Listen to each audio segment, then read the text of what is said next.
Welcome to the first actual reading from the book, Totally Fake News here.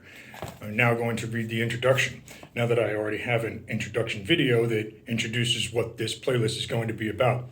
This is actually the first reading. Introduction. There is nothing quite like waking up in the morning and looking at your phone for the first time of the day, hoping you're going to see some really great news that occurred while you were sleeping. There is nothing like that because it doesn't exist. The news is always bad. At least the stuff that grabs the headlines is. It's astonishing how the TV news can go on for 28 minutes of horror, crime, and death and destruction and just general misery before finally telling a story that restores some faith in humanity. It is for this reason that some of us like to make fun of the news. Some of us like to make our own stories up. Some would call that fake news. Well, I would. Not like that other fake news. You know the kind.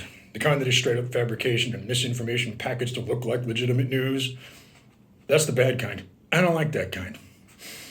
So that isn't what this is about. This is about satire. This is about silliness.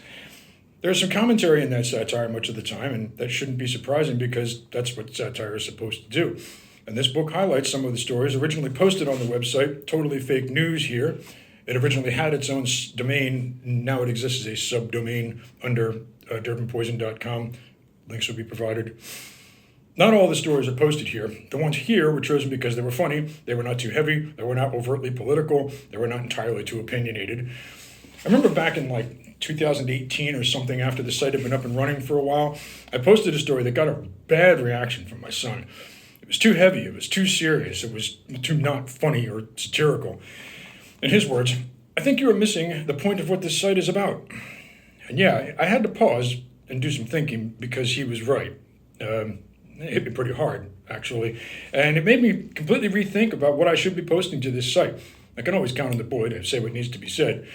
It turned my head, and from that point forward, I always thought about that moment before submitting new stories. Is this what this site is about?